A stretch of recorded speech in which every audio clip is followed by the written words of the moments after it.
Students, आज की video में हम कंडीशनल सेंटेंसेस को पढ़ेंगे। कंडीशनल्स क्या होते हैं, उसकी कितनी टाइप्स होती हैं, एग्ज़ाम में किस तरह के सवाल आते हैं, ये सारी चीज़ें हम पढ़ेंगे इस वीडियो में। तो इंशाल्लाह इस वीडियो को देखने के बाद आपको दोबारा कंडीशनल सेंटेंसेस में मसला नहीं होगा। मैं कोशिश करूँगा कि कंडीशनल सेंटेंसेस को बहुत ही आसान अल्फाज में समझाऊँ।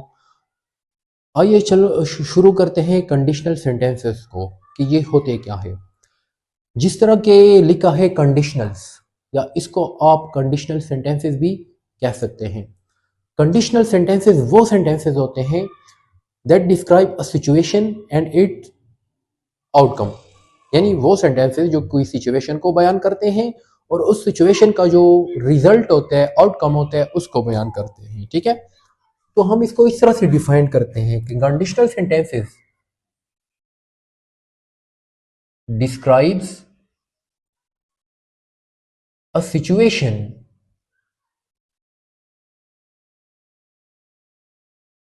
And it's outcome.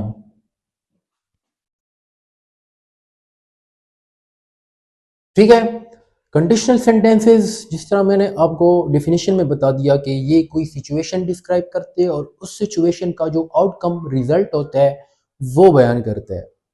अब इसको समझने के लिए आपको कंडीशनल सेंटेंसेस की जो टाइप्स है वो समझनी होंगी, तब जाके आपको इस डेफिनेशन की भी समझ आ जाएगी असल में, और आपका जो कंडीशनल सेंटेंसेस से रिलेटेड जो सवाल है जहन में शायद वो भी क्लियर हो जाएंगे। कंडीशनल सेंटेंसेस के हमारे पास, अच्छा, इसके अलावा कंडीशनल सेंटेंसेस में आपके पास क्या होते हैं, दो क्लॉजेज होते हैं। कंडीशनल सेंटेंसेस में हमारे पास दो तरह के क्लॉजेज होते हैं। एक तरह का क्लॉज हमारे पास होता है इंडिपेंडेंट क्लॉज। Independent clause.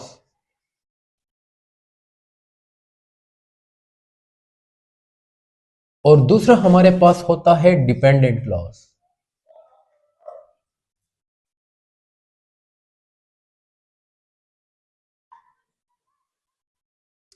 अच्छा, कंडीशनल सेंटेंसेस में हमारे पास दो तरह के क्लॉजेज होते हैं, एक इंडिपेंडेंट क्लॉज होता है, दूसरा डिपेंडेंट क्लॉज होता है।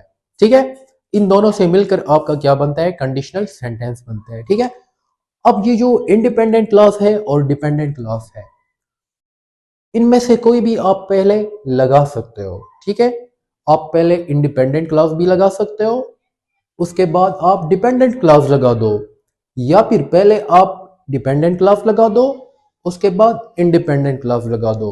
लेकिन इसके लिए क्या है, एक रूल है।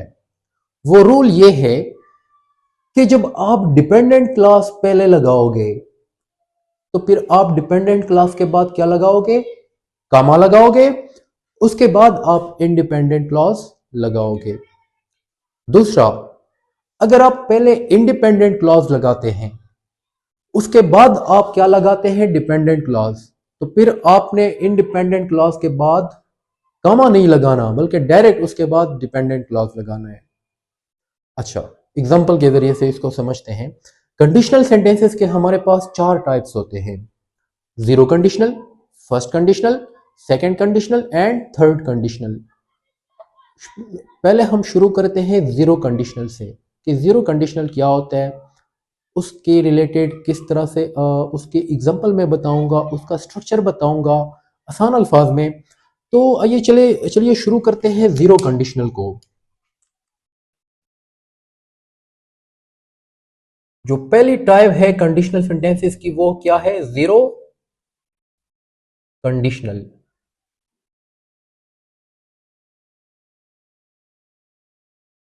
अच्छा, जीरो कंडीशनल कब इस्तेमाल होता है, हम कब इस्तेमाल करते हैं, ये भी आपको एग्जाम्पल के जरिए से ही समझ आएगा, लेकिन जस्ट मैं फॉर द सेक ऑफ वो मैं आपको बता देता हूं कि जो जीरो कंडीशनल्स होते हैं, इट इज यूज्ड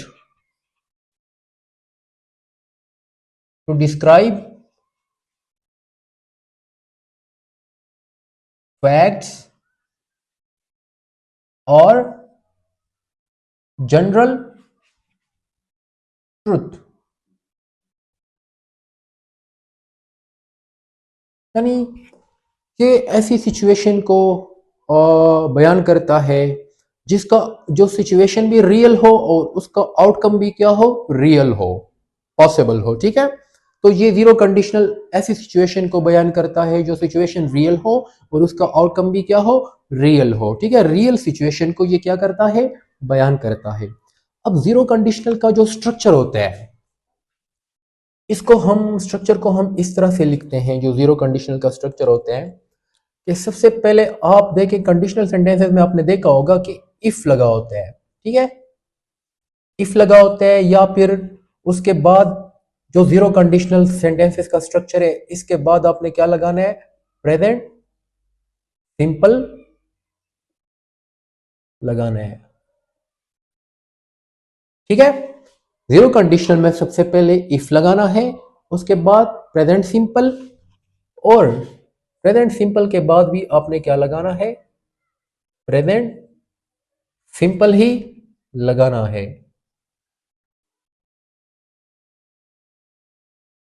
ठीक है, अच्छा, इस स्ट्रक्चर को आपने याद करना है कि जीरो कंडीशनल का जो स्ट्रक्चर होता है वो कैसे होता है। सबसे पहले आपने कंडीशन लगानी है, यानी कंडीशन को डिस्क्राइब करने के लिए आप इफ लगाते हैं, उसके बाद प्रेजेंट सिंपल, उसके बाद दूसरा प्रेजेंट सिंपल, यानी पहली क्लास भी आपकी प्रेजेंट सिंपल में होगी, जो दूसरी क्लास है वो भी आपकी प्रेजेंट सिंपल में होगी।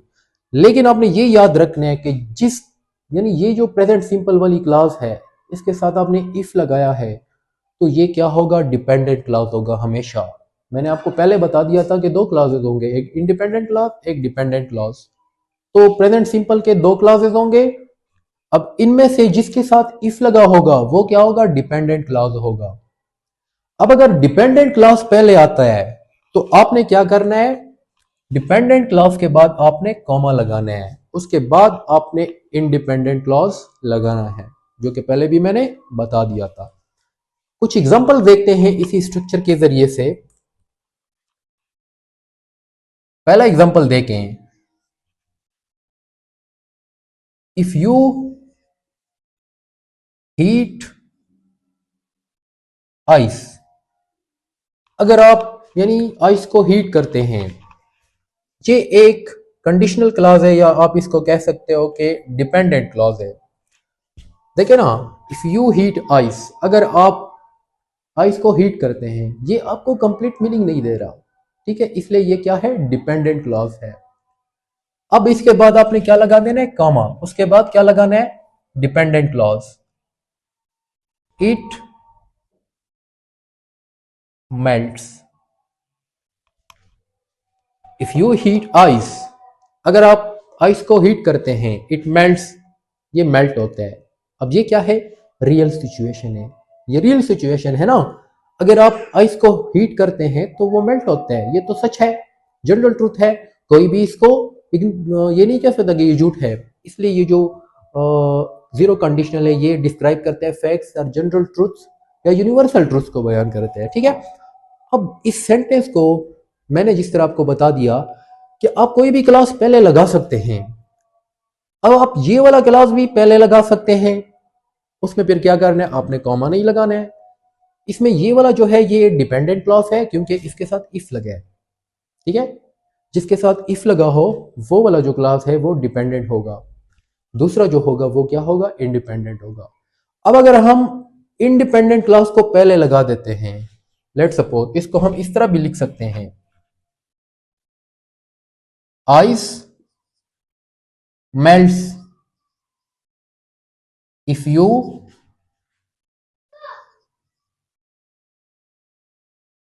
Heat it, ice melts if you heat it. ये दोनों का मतलब सेम है। फर्क ये है कि यहां पे हमने डिपेंडेंट क्लॉज पहले लगाया है, उसके बाद फिर हमने कॉमा लगाया है, क्योंकि वो जरूरी होता है। उसके बाद हमने इंडिपेंडेंट क्लॉज लगाया है। लेकिन जब मैंने इंडिपेंडेंट क्लॉज पहले लगा दिया, इंडिपेंडेंट क्लॉज है आइस मेल्ट्स, ठीक है, फिर यहां पे मैंने डिपेंडेंट क्लॉज लगा दिया विदाउट एनी कॉमा, तो दोनों तरह से आप इसको लिख सकते हो।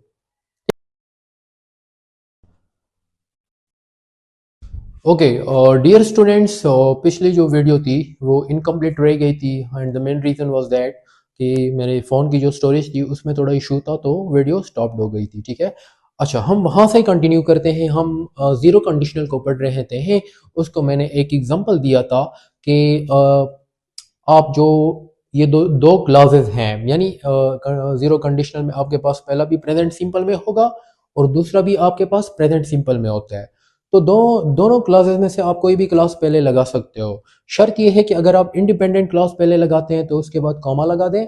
अगर आप डिपेंडेंट क्लास पहले लगाते हैं तो फिर आपको कॉमा लगाने की ज़रूरत नहीं है। ओके, अच्छा दूसरा एग्जांपल देखते हैं।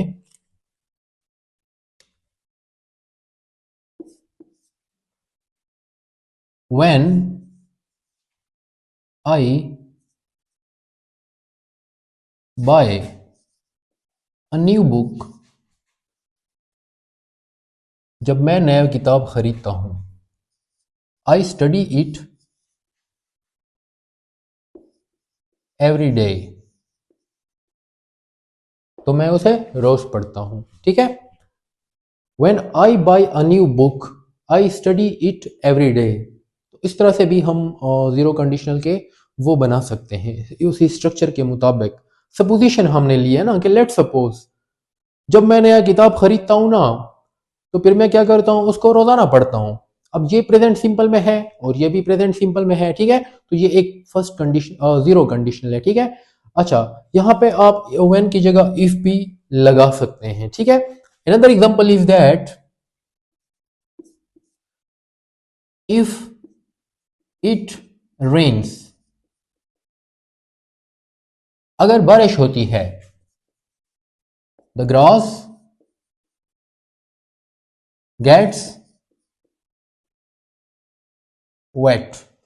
ठीक है, अगर बारिश होती है तो ग्रास यानी जो घास होती है वो गीला हो जाता है। तो ये एक यूनिवर्सल एक ऐसी सिचुएशन है जिसका जो आउटकम है वो भी रियल है और ये सिचुएशन भी, यानी ये रियल सिचुएशन है और इसका जो आउटकम है वो भी रियल है। ठीक है, अच्छा एक यानी इसमें आपने सबऑर्डिनेट यानी जो डिपेंडेंट क्लॉज है वो पहले लगाया है, उसके बाद आपने कॉमा लगाया है, फिर आपने इंडिपेंडेंट क्लॉज लगाया है। ठीक है, चौथा एग्जांपल देखते हैं।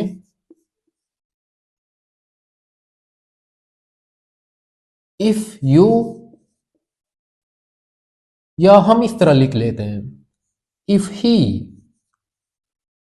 वर्क हार्ड,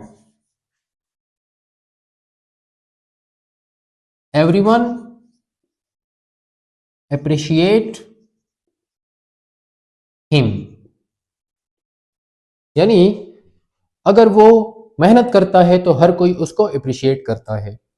यहां पे देखे ना, मैंने एक छोटी सी इस तरह का आपको सेंटेंस दिया होगा, फिर उसमें एक मिस्टेक भी होगी। देखो ना, इस सेंटेंस में आपके पास मिस्टेक है, मैंने जानबूझकर एक मिस्टेक दी है ताकि अगर किसी ने जीरो कंडीशनल पढ़ा है तो उसको पता होगा कि